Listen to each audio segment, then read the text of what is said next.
We certainly don't like authority, and we don't like to be told what to do.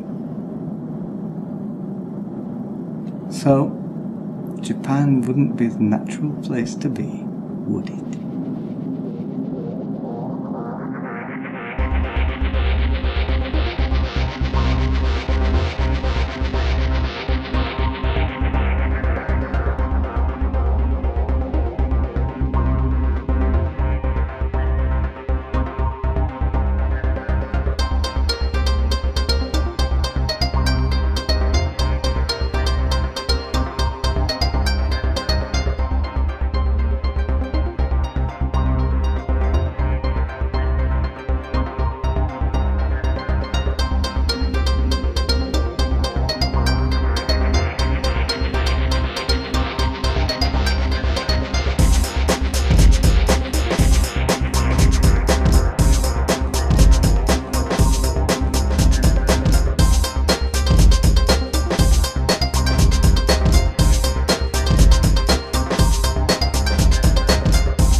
Sailor Moon and sumo are the base, the main reason why I'm here right now.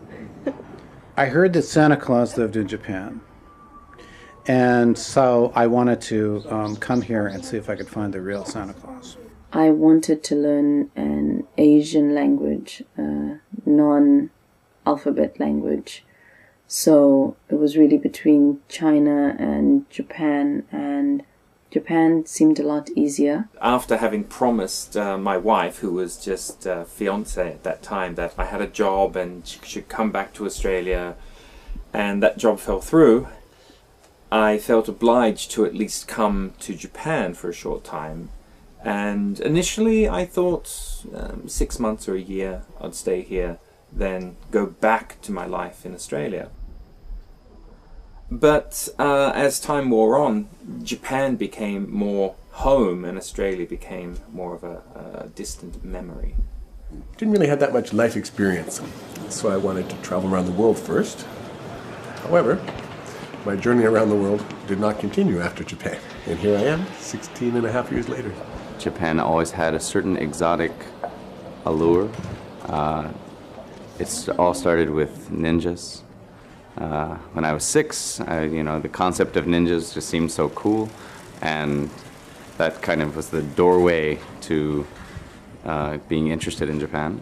I was doing an anthropology class at university. I interviewed 4 or 5 people. Some of them were studying in Japan at the time, and some of them had studied. And just listening to their stories, especially the person who studied here in Kyushu, she's showing me these photo albums, and I thought, wow, that looks really fun. So I came to Japan through that international program at first. I was doing Semester at Sea, which is a program done by University of Virginia, and you sail around the world taking classes with different professors on a giant cruise ship. We were supposed to dock in Kobe, and there was the Hanshin earthquake, so the entire port got destroyed, and luckily we were able to dock in Osaka. And after that I went to Kyoto for 2 days and got to wander around Kyoto and Arashiyama and stuff, and was like, wow, okay, it's a place I'd really like to come back to. I suppose it was the idea that there were these really pretty girls that you could meet who were open to make friends with a foreigner who spoke English and get paid to do it, which is mostly true. So I had that idea because David told me. He visited Vancouver, he told me, come to Japan, teach pretty girls, and take pictures and try it. And so I did, and that was 19 years ago. The very first time I came to Japan was about 15 years ago for my previous job. And I came a few times, so slowly this country started to be very interesting to me. And in that period of time I met a Japanese girl, and then we moved to Italy and we lived almost 8 years together. So I had many chances to come to Japan, so it was a smooth and long approach to the country. So 3 years ago, after unfortunately I broke up with this lady, I decided it was time to try to live in Japan, not just spending vacation or coming here for short visits. I fell in love with a Japanese man and I wanted to be with him. And I was interested in living in another country, so I said, okay, I'm coming. I came here to teach literature and Italian language to a university. In some rather old-fashioned Japanese English, they say, what is your purpose in coming to Japan? I used to tell the truth. I used to say, well, I was kind of economic refugee and political refugee. But I always felt that Japanese people felt a little disappointed. I think they hoped that I would say that I deeply respect the finer points of Japanese culture and all that. So I always felt a bit bad. So I thought, well, what can I say that's actually the truth, but will leave them feeling good? And finally, after a decade or so of living here, I finally stumbled across the correct answer that satisfied everybody. So I thought, what is your purpose in coming to Japan? I said, I have a fetish for long black hair. And the Japanese people would always go, I see. Oh no, there's a foreigner in here. It's just going to be a one-year trip, but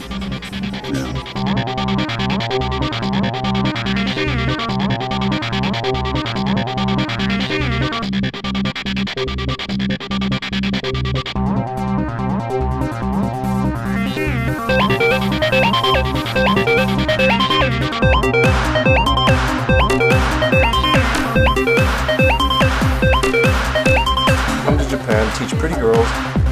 Really fun. It's not a society you can understand overnight.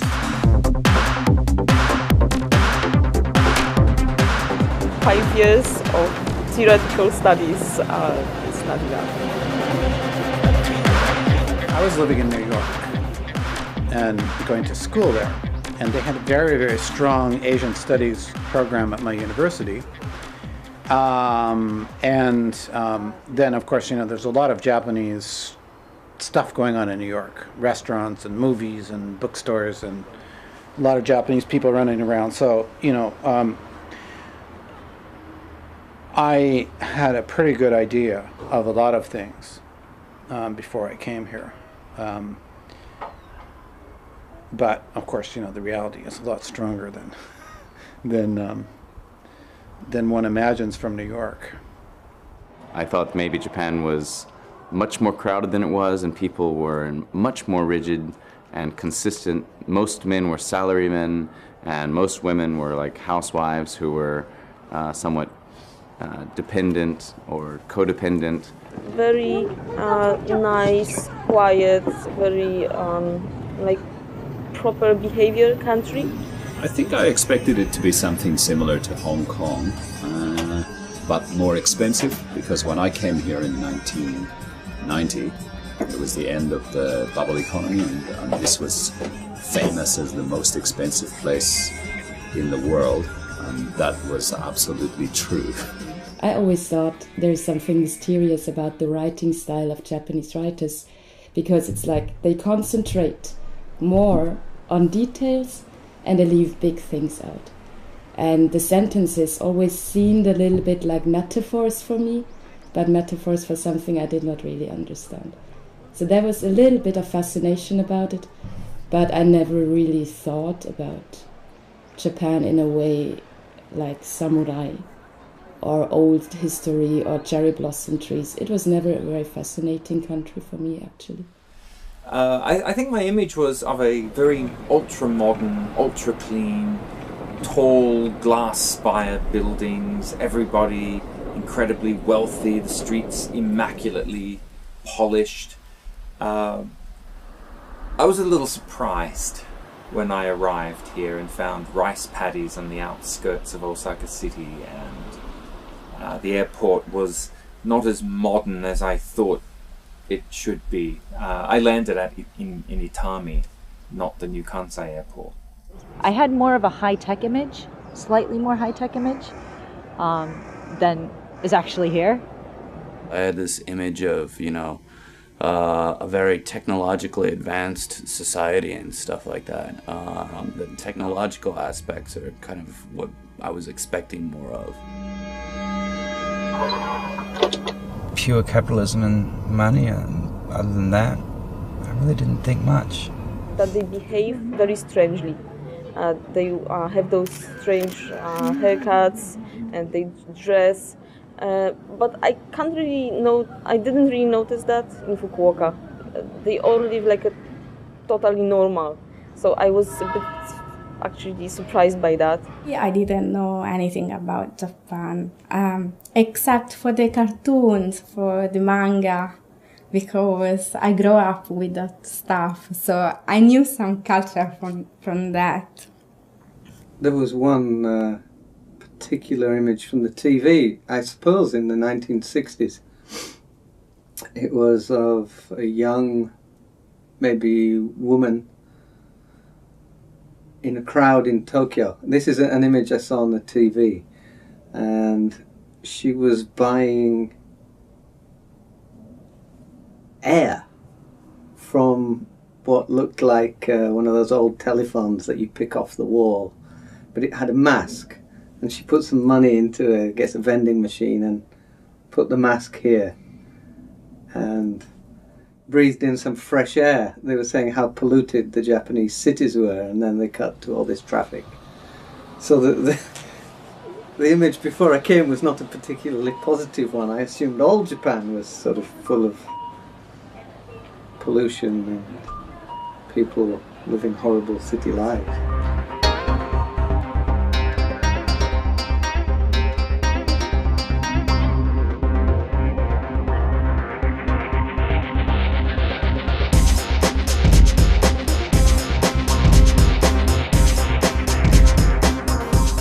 Money handlers at the airport. The way the money changers would fan the money out. Their handling of money was so extraordinarily swift and skillful and artful. It's all about the money. Coming to Japan from the Siberian area, you go between Hokkaido and Honshu, and you go down the coast. And I saw Japan from the sea. It was very, very beautiful. A lot of concrete.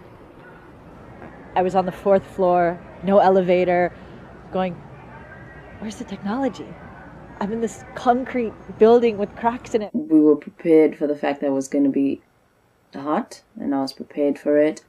But it was so hot and so humid. Just like, oh my gosh, I don't know what to do. My room was small. The houses are all small. The politeness of everybody, the manner of everybody, how clean everything is, and how well they hide things that aren't clean. When my plane arrived, July 1986, in Narita, there were still armored vehicles on the tarmac. They actually had water cannons, and these were policemen, but they looked like Darth Vader, and it looked very intimidating. So that was quite shocking. I'd never imagined that. Everything was my size. You know, like when I was in the bus and I was trying to hold on to the handrails or something, I didn't have to go on my tiptoes or, you know, hold on to the bar, but I could hold on to the railings comfortably. And the cars all looked like little boxes, and I thought that was really nice. When we came here in 1990, I came to Japan, the bubble economy hadn't quite burst, and so there was money to burn, and all the clubs were busy. The bars were full, and this was a scene for foreign teachers, all different ages. But my first 4 hours in Japan, after 4 hours in Japan, I think, we went to the English-style pub, and I thought, this is so interesting, and everyone was so friendly. There were lots of interesting people and pretty girls and handsome foreign men speaking Japanese to pretty Japanese girls speaking English, and warm and friendly, and I just thought, this is heaven, and maybe I could be someone new, someone different.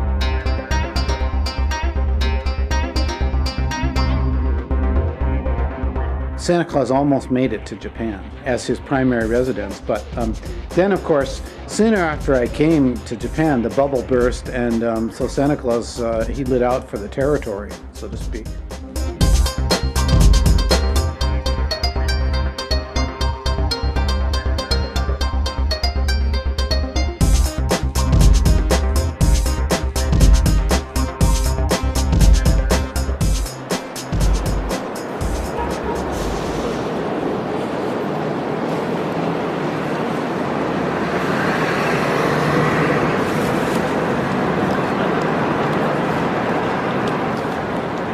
For a foreigner living here, there's as well, there's a certain sense of cloud cuckoo land.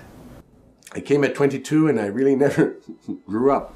Japan has the best toys. I love shopping in Tokyo. The compactness is actually really nice. I can ride my bicycle everywhere. My friend, she just left her knapsack at a department store entranceway. Of course it was theirs. You can leave your bicycle unlocked and it may not get stolen. It's quite likely it won't get stolen, but try that in New York. Actually, I caught a guy once. He stole my bicycle. I followed him and trailed him and then dragged him to a police station. He left in 15 minutes and I stayed for 2 hours trying to explain what I'd done. That really sucked. It's easy to live. It's so easy to live here. Just, like, for some reason, more than in America. I think Japan has set a very high standard for me in terms of a lot of things I expect in my life.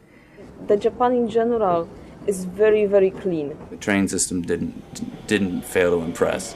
When the train says 701, don't hop on the 59 train or the 705 train, go on the 701 train, because it will be there at 701.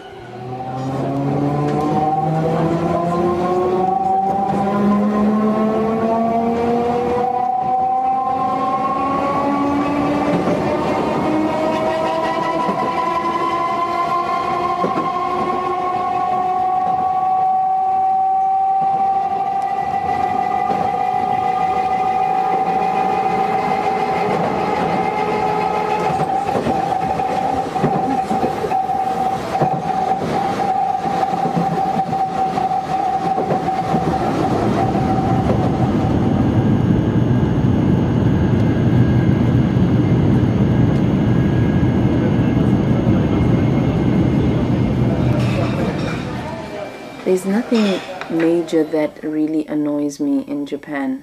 Japan is a fairly easy country to live in, I think. Just how much little, like, few major problems you have. Just love everything, the convenience of everything, the way everything's thought out, and their attention to detail is untouchable. It makes everything, I guess you would say, more comfortable.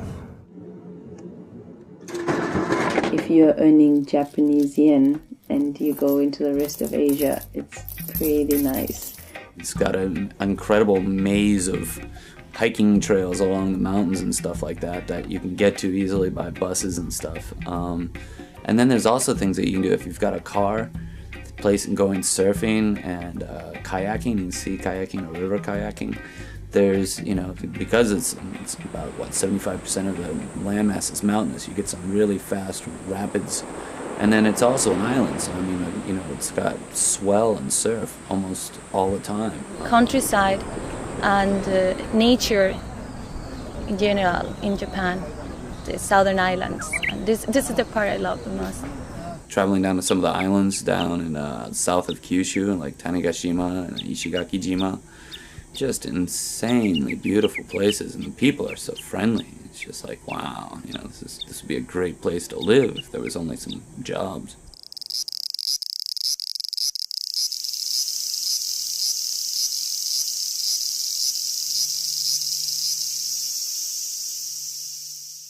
Before I came, I was living in Ireland and there was hardly any sun. So coming and seeing sun even in winter, for me, that's good. And it doesn't rain as much, and there are definite seasons, so I'm happy about that. The seasonal changes in Japan, not necessarily just weather, but the way lifestyle changes and the whole array of events changes is really impressive. From a tiny, tiny detail, you know, in someone's house, like the decorations they have out will change by seasons, and of course stores and menus and everything. It just seems much closer to something natural than 24-hour America, where, you know, nothing changes. You know, to go back to England, of course, flying through Heathrow, you come into the arrivals hall, and you know, there are policemen with machine guns, submachine guns, whatever, and bulletproof vests, and announcements that your car will be towed away and blown up, and all that stuff, which is just business as usual, everyday behaviour in 21st century Britain, and I suspect much of the Western world. You just don't feel that here at all. There's little sense of potential global crisis. In a supermarket in Japan, all you need is just somebody to tell you which aisle, but they will run to the place with you and they will show you the item.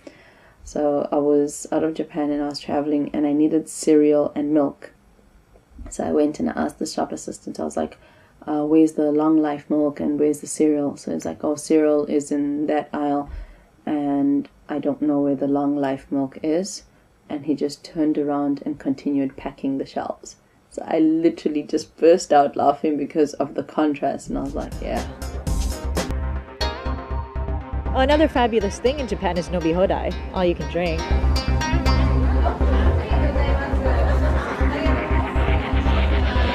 Nobi Hodai is really good.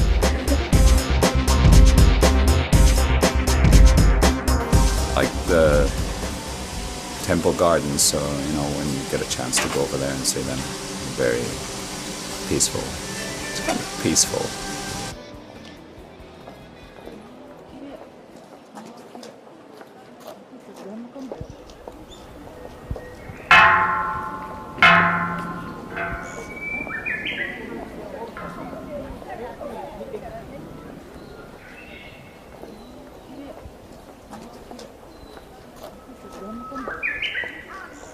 Japan is incredibly safe, because I've lived here for, say, 26 years now, which is most of my adult life, I suppose. I take it for granted that I can sort of walk anywhere at night, that my wife can walk anywhere at night. You know, my female friends don't feel, I don't feel that they need escorting to the bus stop at night, kind of thing. That's a really great thing that I don't appreciate until I travel abroad and, you know, suddenly realise I have to take care of my expensive camera equipment or somebody will take off with it. I have 4 kids, 4 boys. The oldest is 10 years old and the youngest is 5 years old. They walk alone to school and they go to the playground and they have a good time. And they ride bicycle too, no problem at all. And in Mexico, no way, you know, not even by mistake, you know. Very safe country. You can feel comfortable and relaxed here. I mean, people are so well mannered here. It's a shame a lot of the rest of the world can't have the same attitude, I guess, towards others.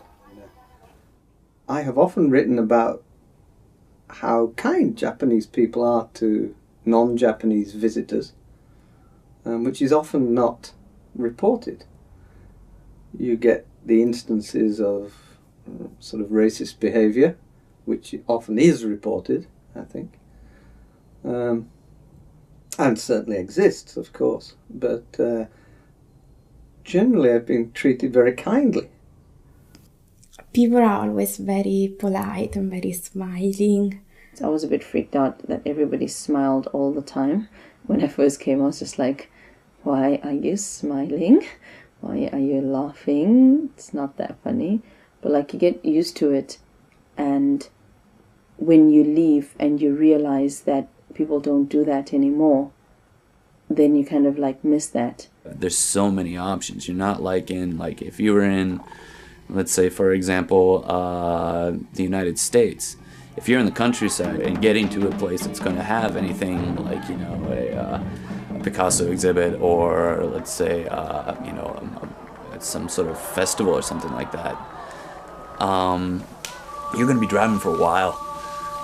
Whereas here, it's like, boom, okay, what's around the corner? And that makes it really, really fun. There's a lot of fun stuff. I enjoy what's happening in the cultural life. If you look like you're lost, or if it looks like you're looking for something, people will come and will help you. Or if they don't know, they will try to find the way to help you. And I have that kind of experiences like a lot. Soaked in some hot springs, which I'll never forget. They adore their cherry blossoms, it's kind of nice to see the enthusiasm. I mean, another tree, but it's on a scale of it all. It is quite pretty, and people get together. It's a good excuse for them to get together, and everyone seems happy, which is nice to see. We're invited to join this group of salarymen, and later some of the businesswomen came and worked with them. That worked with them showed up, and we were invited to join them. And you know, they're have a drink, have some food. You know, don't worry. We're like, should we give you money? Can we like go to the convenience store and get? No, it's okay. It's a company party. Don't worry. And their department manager showed up, and it was the new employees as well. And so he says to them, right, new employees, you stand up, drink, that whole iki. And so, stand up. And he drinks. And he kind of comes around to us, and he looks at us and says, stand up. So we're shooting back shochu. Right? So everybody's quite drunk, and the department manager, he's really drunk. Or not, I don't know. He has a bottle of wine in one hand, a carton of shochu in another, and he goes around pouring it all over his employees who are up and running and screaming, drunk, but having a great time. As it was, they ended up getting so drunk that on that blue sheet that they put out, they started sliding across it on their stomachs. And so there's sushi flying up, fried chicken, potato chips flying. They started rolling. There was a hill there, and like they're rolling down the hill in their suits. But, so it was a fabulous time. 11 o'clock, the lights go out, right? Hanami time is over. They all just kind of sober up, and they fold everything up and put it in the garbage and go home, and we're like... I lost my telephone, and 2 days later, somebody called me. They found the telephone, and I went and picked the telephone, and 1 year later, I went to the bathroom and I found a bag with passport, $3,000 cash, a digital camera Sony, and I don't have a camera. I really need a camera now.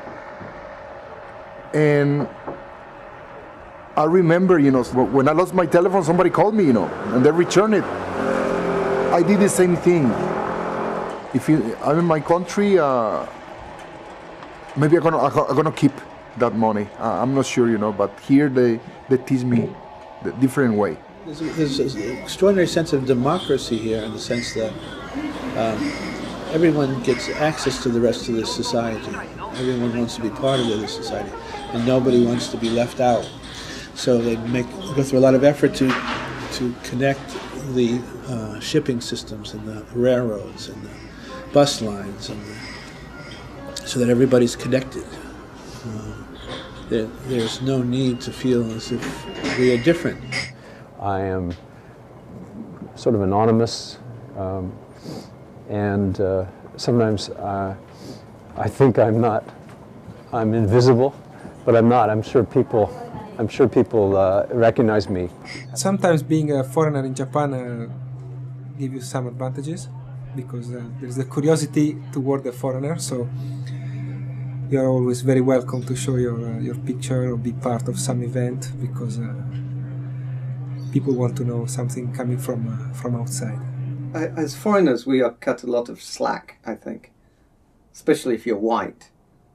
If you're a guy from Bangladesh working in a factory in Osaka, I'm sure it doesn't quite apply the same way.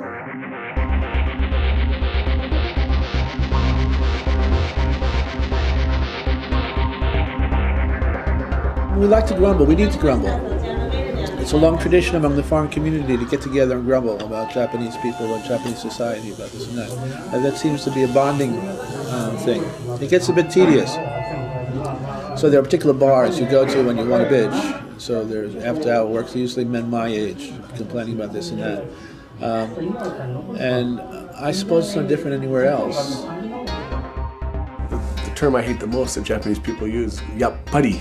It's like, just as I thought, So you're trying, you're more Japanese than Japanese, and then when you screw up, it's yappari. I knew it. You're a foreigner. So it gets a little disappointing that way, I know I'm never going to be Japanese. I can wear kimono. I can study Japanese dance. I can speak the language. I could do a lot of things, but I'm never going to be Japanese, and I accept that. However, I would expect a little bit more respect on what I've done, my effort to understand the culture, so to speak.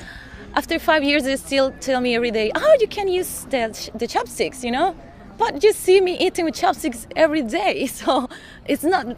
No, you don't have to, you're eating, you eat fish, you eat this. They expect as much from you after 16 years as they do from the foreigner who just walked off the boat. For me, it's difficult to understand sometimes what Japanese people really mean. I think in Chinese or English, we say yes or no. It's very clear. But in Japanese, they say, we have to try to think the meaning. Just the comments that people will make sometimes, like, it's more of a Japanese culture thing, like, "Oh, you got fat. Wow, you have such a big nose. Wow, you're so white. Wow, you're so black." The lack of kind of inner monologue that comes out of people's mouths at times. A long time ago, several things annoyed me. Now, I really can't think of anything that genuinely annoys me. I've either grown accustomed to it, or Japan has stopped doing it. Bureaucracy. The way things must be done is the way things will be done. There is no concept of negotiation or explanation. You can ask why something is done, and usually the answer is tautological, It is done because it is done. And you're like, but why am I doing this? Why do I have to do this way? And they'll just say, because you do. And you can fight all you want in America. It's all about negotiation. You complain to the boss and something may change, but here it's like yelling at a very old wall. It's not going to move because you want it to. Here's one that drives me crazy. The Japanese traffic laws sometimes. Like, if I was in a parked car at a stoplight and a car behind me hit me from behind, and in that car there was a child who wasn't in a child seat, and that child died, I could be held responsible for that child's death, legally. Adaptation of foreign culture just for fashion or just following a style, without the really deep meaning of it, it's annoying for me, because there are some things that I do believe in, and it's hard to see people just taking it like just as a fashion. So. You go to bakery store and you buy, I don't know, 3 breads, and they pack each bread in small bag, and then this 3 bags into a bigger bag, and then this proper bag for the takeout. So that's really annoying, because at the same time they have this very restricted laws about the garbage. I'm so tired of this situation you have in a Japanese house of sidling along when you pass somebody on a staircase or in the hall, because everything is at least 80 centimeters or less. Whereas in America it would be 90 or 100 or maybe even 110 centimeters. It's a huge difference. People live in very easy environment, and they don't work like their parents. I think this is the bad thing. In a small city like Tottori, when people see me, the first reaction is actually distance. Sometimes people stare at you on the street. Maybe they are afraid they have to speak English or something like that. They would be ashamed because they cannot really do. Well, I feel lonely in Japan anyway, and I don't like it. Without any offense to the men, the quality of men that you get here, if they're foreign guys, especially in Fukuoka, because we just don't have a lot of people kind of coming in, or they're older and already married because they've met like their wives in Canada or whatever. So you get people who aren't eligible, or that you just wouldn't necessarily date, or they're so focused on finding a Japanese girlfriend that like you don't exist. And then if you don't speak Japanese, a lot of the Japanese guys are kind of like not available, and the guys that speak English are sometimes a bit strange. I like things big. And Japanese, on the other hand, like things small. The smaller, the better. I don't like that people tell me kawaii or you're chichakao. I hate that. Oh my goodness, Japan is such highly developed, refined, complex, sophisticated, ancient culture. And I am not good enough to bow down before it. And I have heard this described as a cultural cringe. Yeah, I've seen it. I've seen people, particularly people who come interested in studying things like tea ceremony, ikebana, any kind of the particularly rarefied high art. I understand why you might feel that way. Certainly it can be very intimidating, actually. I've been in the presence of people interviewing, for example, there's a very fearsome, actually rather unpleasant character who was very snobbish and very prepared to use his heritage and power,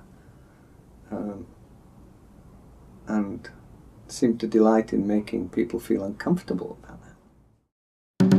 Surfing's gotten a lot more popular here, so some places you go to, like on weekends, it can be super crowded. I mean, you could be like Jesus and walk on water on everybody's surfboards and never actually get wet. I can't understand the public art. There's public artists that they seem to the bureaucrats in City Hall seem to decide what art is chosen for the public space, and I think it's very expensive. It's really terrible art. And I saw one in Osaka that I've seen in Kyoto. Same artist. Shops opening at 11 o'clock. A little bit annoying. But, you know, I don't get up very early anymore, so that doesn't really affect me very much. こちらはリサイクルの稲葉でございます。 I've read about other people having bad experiences here. I think every year in about January, February is a bad experience, and I always say the same thing. Next year I'll spend winter elsewhere. I get in my room and it'd be freezing cold. It was December. It was 0 degrees perhaps some nights. Some nights there was snow, and there was a little electric heater, and I'd huddle in front of that, and then I'd jump into bed, and meanwhile, just a room or two away from me, behind the paper door, was David with the girl he was with that night. I was lonely and I was miserably cold and thinking, why did I leave my ex-girlfriend in Vancouver? I went to the supermarket and I was going out always with empty bag because I didn't know what to buy. I've worn my shoes in the wrong place a lot of times. Nothing really bad has happened to me. Sometimes I have a lot of problems with paperwork because it's hard for me just even studying or trying to translate in every kanji in a big contract. It's impossible. Not being able to read things. In a sentence of Japanese characters, if you don't know one, then you cannot understand the sentence. Once I thought I was buying a body lotion. Instead, it was something to drink. So if I was putting on my body, I was going to sleep. Very sticky.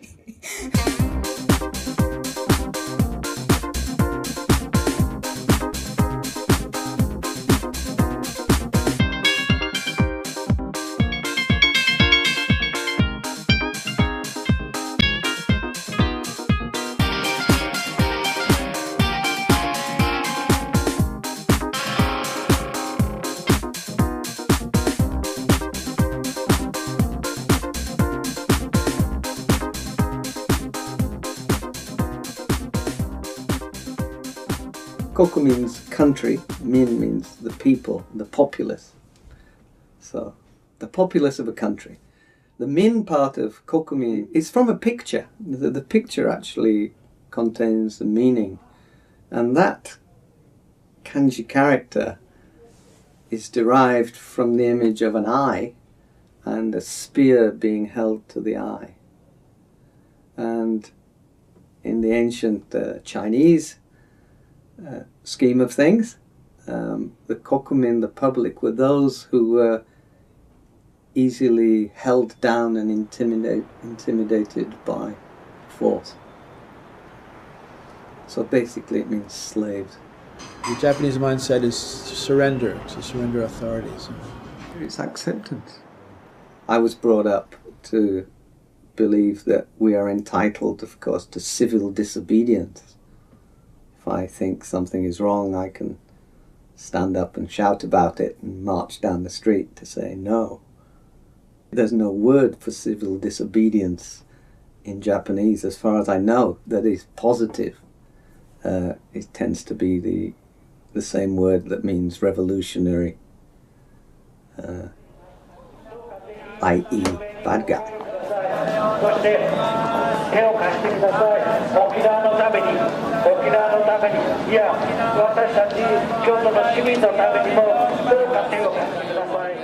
Our culture, most people struggle to find out who they are. It's actually very difficult. You always have to fight. You're fighting against yourself, you're fighting against the others, you're fighting to find your place in society. The Japanese people don't have it so much. They are just there, they have their place. And you don't need to ask about it. They accept. So this sounds actually pretty peaceful to me. Because of these things, you might feel very secure. You might feel very safe, like being the part of a group. You can know what the other people want to do. You can understand the other people. So you will not have a problem, so much of an identity problem maybe. One Japanese person explained it to me. She said that this is a culture of shame. And people are coerced into behaving in certain ways with the threat of being shamed. That's one of the techniques the police use, is if someone's arrested or caught doing something, the first thing they will do, they'll call family and they'll call employers and say, we've arrested your chief manager for stealing underwear or something. And that they use the shame, the communal group shaming. The legal system here, once you're actually caught breaking the law on suspicion of something, I think conviction rates are like 96%, something like that. Basically, once you're arrested, you're going down. So it's actually in your interest to say, yes, I did it, but I realize I was wrong. I've reflected. Please treat me kindly. There are very, very big issues in Japan too. We can talk, agriculture is a big problem, the fishing is a big problem, some diplomatic problems here with other Asian countries. So many things that people need to care of, discuss and let's do something and let's change it. And I don't see that happening. I certainly don't trust the Japanese media, mainstream media, TV in particular. There's very little critical media here, unfortunately. Journalistic practices that we have in the West. There's something that looks a bit like it, but it's not a free press. Now, what's happening with bloggers, I don't know. I haven't really heard of any Japanese bloggers who are sort of telling it like it is. Yet. I would hope that something good emerges in that arena. There's no reason why it shouldn't, of course, except there's not really a tradition of it yet. There's something here called the Kisha Club system. And what it is, the newspapers all send their representatives to the government office, and the government makes its statements. It's already pre-prepared statements to the journalists, who then go back home and file their stories with the newspapers. I mean, everyone knows there's a massive problem in this country with discrimination against, let's say, Japanese-born Koreans, Baraka people, to some degree foreigners. But that's hardly touched on in mainstream media. TV is especially bad. It's just sort of lowest common denominator entertainment.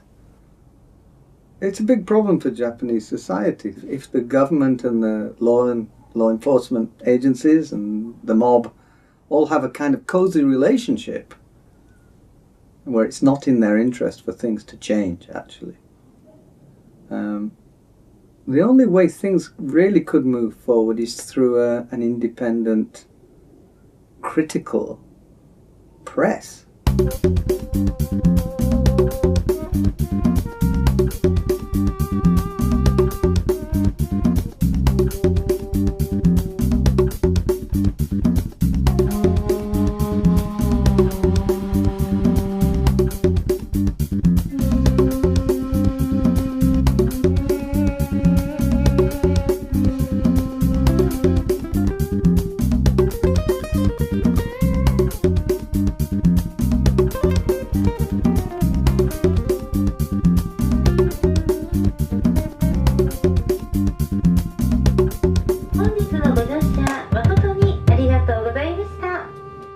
Police stopped me and asked me for my alien registration card, but it was just the way they did it, and I was so upset because I wasn't doing anything. And I even said that because I did kind of tell them off. I was just like, look, you can't stop me just because I look different. And they're like, well, the Japanese law says that, and if we came to your country, the police in your country would do the same. And I said, no, in my country that is illegal. You don't stop somebody because they look different, you know. So for me, that kind of brings back very bad memories in South Africa. When I never had to live through that, you know, I'm too young, but in South Africa there were pass laws where you had to carry your pass, you know, and if you didn't have your pass, then basically you got into trouble. There are people who are kept in what they call detention centres, you know, until they are found guilty as charged, you know, so they may not get to court for a very, very long time. And, you know, the police can use that as an intimidation device. Too many things that I do not expect from a developed country. Yeah, like when it comes to rights, it's not developed at all. You know, the watchdog committees, the people who are looking to see where there might be abuses of power, simply just doesn't exist. There's not a framework for that. I don't know, they learn in the school a lot about rights, for example, you know, human rights or something like that, but I don't know, they learn maybe, but they never talk or are really concerned. There's a general belief that the police force can do no wrong. You know, one time I was riding my motorcycle and police stopped me. They was waiting for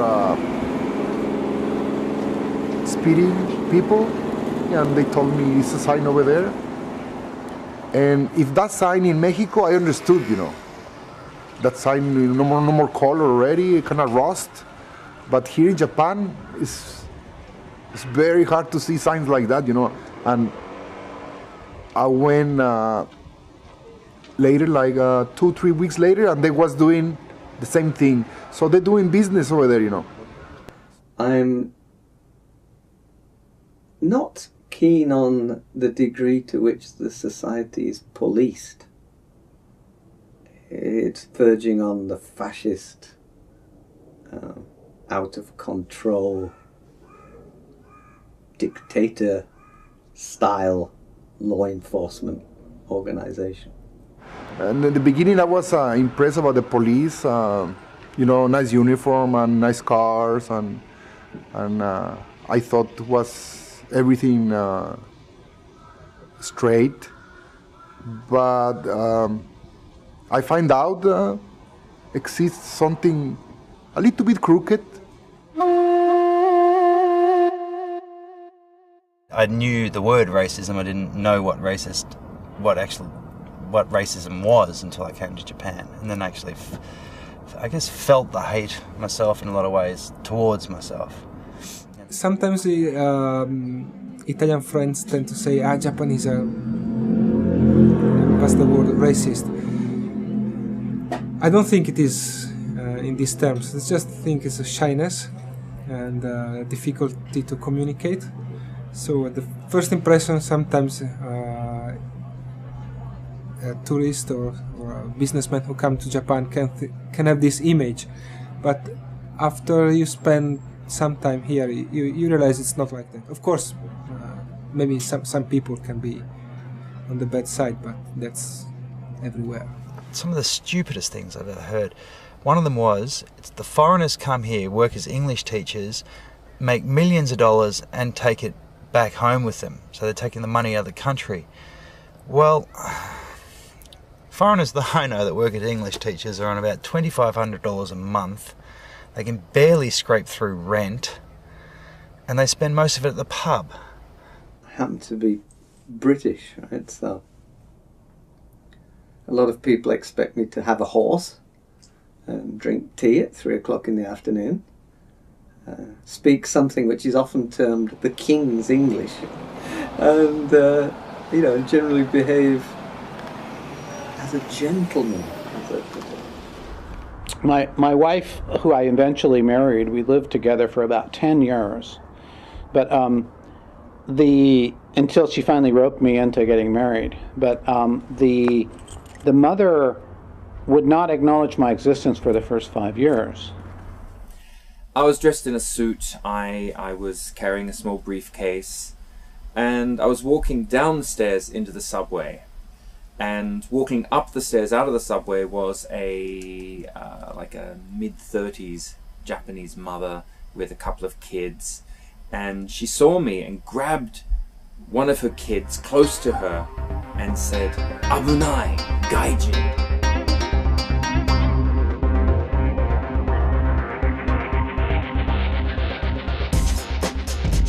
There's not so much idea about what's going on abroad. Like people are not very well informed about the situation in the world. Like with any other foreigner, you can talk about pretty much everything, or you can have an opinion about things.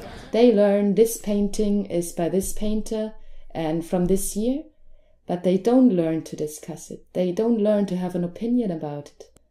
I do have Japanese friends who like to discuss, but there are very few and they're not the average. I know a lot of Japanese teachers who would like to implement educational ideas, classroom techniques that they've picked up from the West and can't, because the Ministry of Education is still obsessed with this studying to pass tests.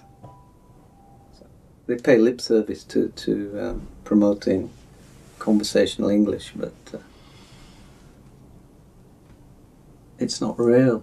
From elementary school, going through high school, and people in university, there is like a lot of ideas that I think are not in a proper order for a developed country.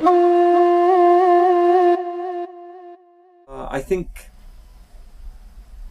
Japan has become a little bit more open and welcoming of foreigners.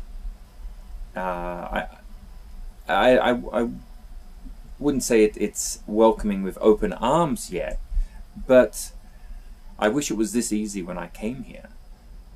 There seems to be a much more generalized acceptance of the fact that there are foreigners around. And when I first came, of course I was in a very rural community, but everyone would say, "Ah, gaijin da, gaijin da." You know, there goes a gaijin, there goes a foreigner. And it wasn't limited to just the countryside. It would happen here in Kyoto, a big city. And it hardly happens these days. These days, more often than not, a Japanese person will start a conversation in Japanese rather than English. English speaking has got a lot better. When I came here, nobody could speak English, but now it's not uncommon to find good English speakers all over the place. I'm not saying that's because of my work, but you know.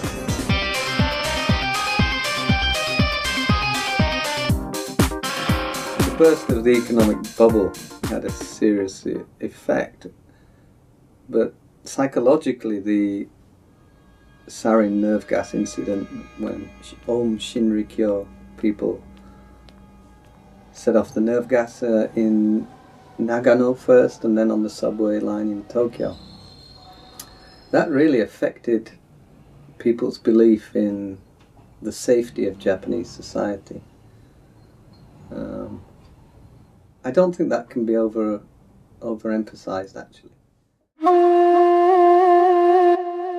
We had no convenience stores when I came here. There was no ice cream when I came here to speak of. There was no real bread to speak of.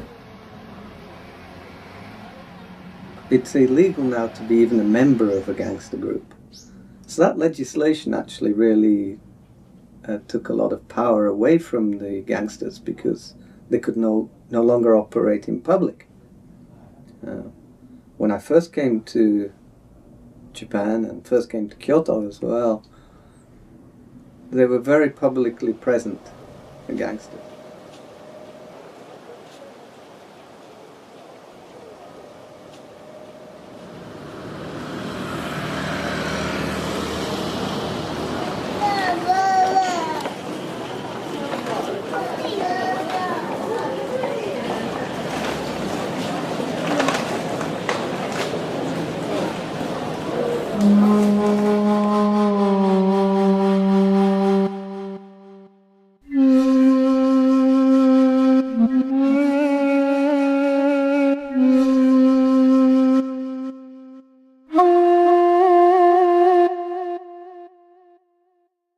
in Japan, usually when they prepare food, the food comes in whole, you know, complete with the head and the eyes and, yeah, other things, you know.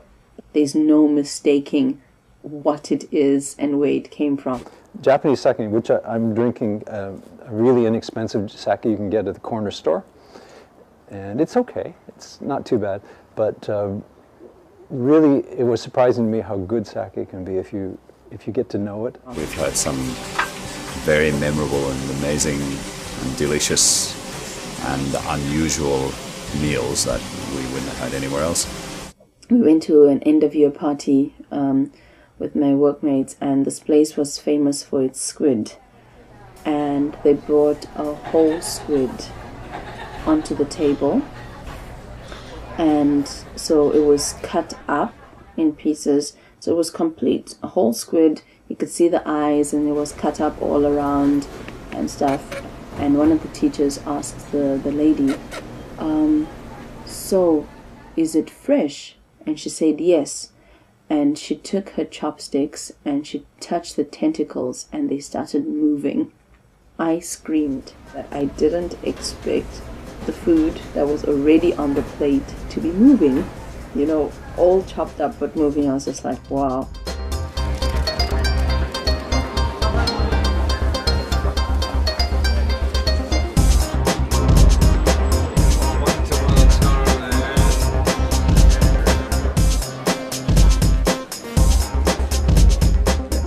Very well.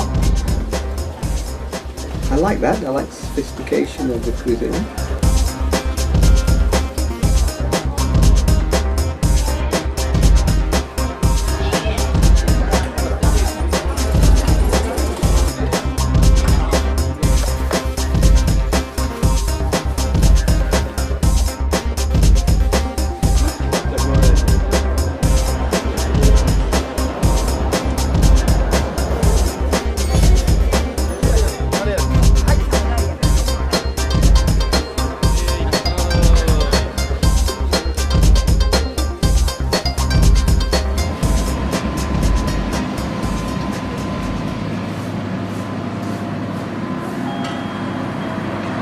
Japanese are meticulous about perfecting what they do. There's tremendous work ethic here.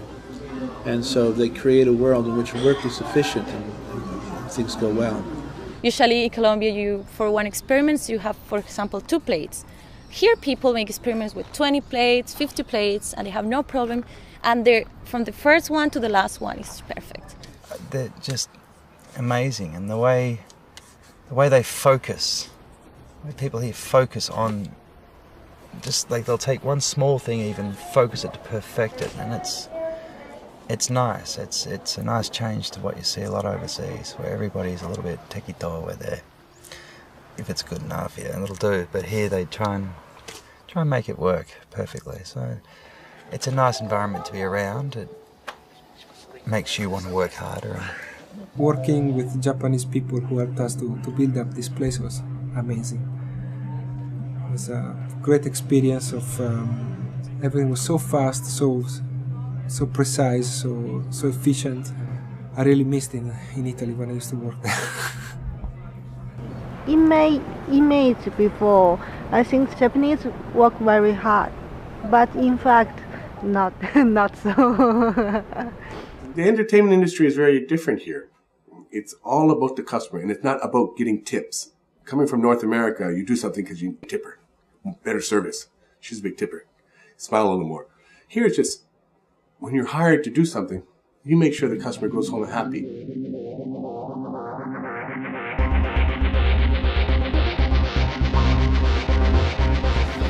Okay. This is my house, right? This is an ad I got. This is before and after Reformation. So this is my house is before. I had a romantic idea about minkas, the traditional farmhouses, which I thought were absolutely beautiful. And my students and friends would laugh at me. They said, "Why do you live in a ransacked old farmhouse? Don't you want to have a cement condominium?" When I first came to Japan, I had this dream of living in an all-Japanese house. The really old type, the Tanizaki in praise of shadows type house. And we actually found that house and lived in it for 20 years. And it's very beautiful and very Japanese, and I'm sure, you know, if you're Junichiro Tanizaki, you're going to love it. But it's very, very hard lifestyle living in one of those old houses. And at this time of year, it's just completely dark. And depressing, very depressing. One can still find that tradition in Japan, but you have to look hard and fast, and only Gaijin are only interested. The Japanese say it's too cold, it's too dirty, it's too hard. Still there are many, but Kyoto, after the war, Kyoto was almost entirely made up of wooden houses. The Japanese embrace their past, they respect it, they love it, but they don't understand how to preserve it, in the sense that perhaps the Europeans would preserve their central downtown area to have a consistent architectural theme. The traditional old Japanese buildings are made of wood, and until now most of them just burned down or fell down during an earthquake. So these concrete buildings make sense. They are very stable against earthquakes, so almost nothing can happen. They are ugly, but they are safe. I'm standing in an old street in Nishijin in Kyoto. Narrow streets with old houses. The house I'm standing in front of is about 80 years old, maybe older, and almost identical to the house that was next door until a few months ago it was torn down. This is a photograph of the house next door from this point on. I tried to buy this house that was torn down next door, and last year in the early spring I couldn't get the loan, and it broke my heart. The owner wanted to sell the property. It was bought by a developer, it was torn down, and then a new house was built. I suspect that the new house will be gone in the future, and this old house behind me may still be standing if somebody buys it and preserves it. So what I wanted to do, my dream was to buy a traditional Kyoto machiya. Plastic. If you listen, you can hear the sound of silk loom weaving, mechanical weaving loom down the street, one of the houses similar to this house.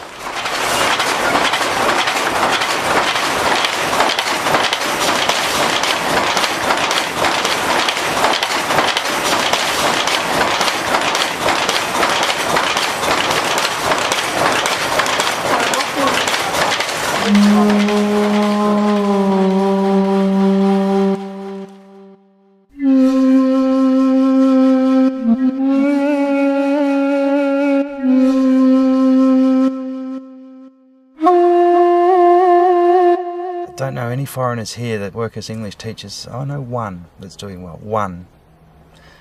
And he has about 400 students and 3 schools in Osaka, and he's doing very well. But he worked very hard to get to that level. Whereas a lot of these others complain about how these schools like Nova and so forth, but to get to any level like that, you have to work hard. You cannot sit on your ass and expect it to happen for you. And I don't know why a lot of these people here seem to get bitter by the fact that it doesn't work for them. You know, we live in a city with 1,600 temples, 400 shrines, 17 UNESCO World Heritage Sites. That's just Kyoto. One of the things I found, though, when I was living in the temple is that I missed a feminine principle. It was very stoic. In Japan, all the gods are male, all the deities are male. And they have one who's Kannon, who's the one for grace and love, but that's actually a transvestite. It's a male god from India that they've added breasts and include babies sometimes.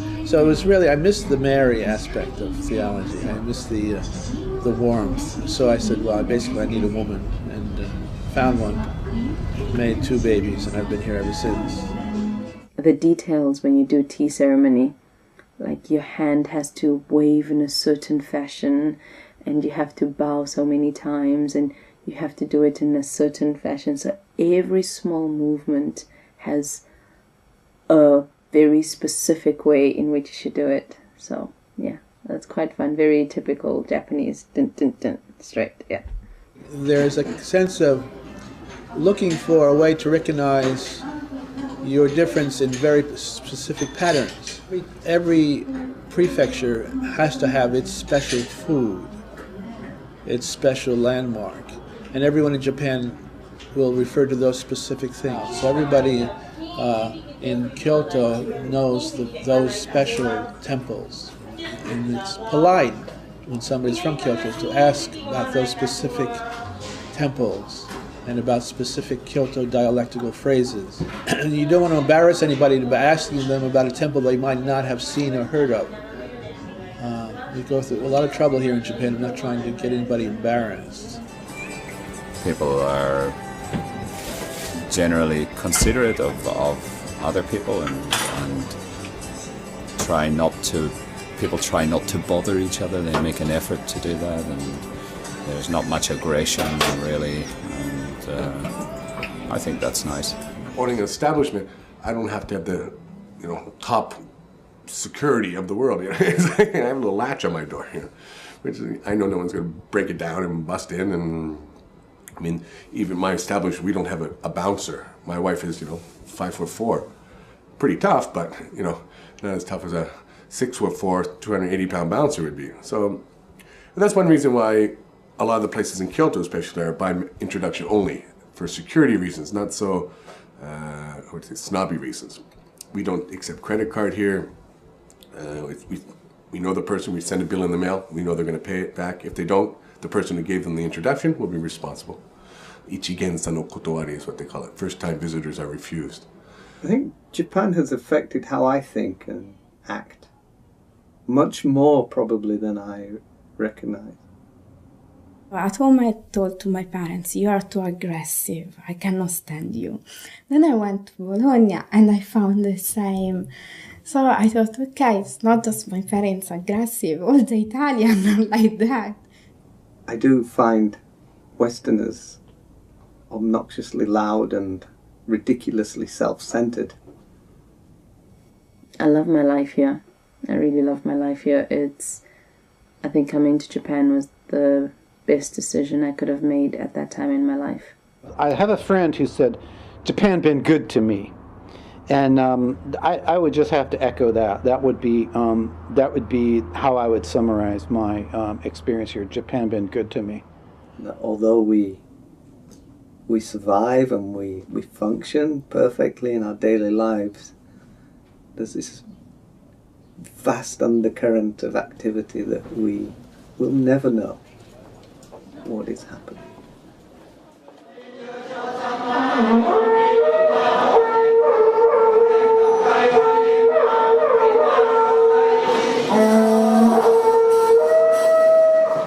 Somehow you can be part of it, but there's still, you're a foreigner there, so there's still like a bit of a wall. Some non-Japanese people here can't stand that. They leave because of that, I think. They need to know what's going on and have some grasp of the deeper parts of society. And when they realize that they're not going to get that, then time to leave.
my show. Oh.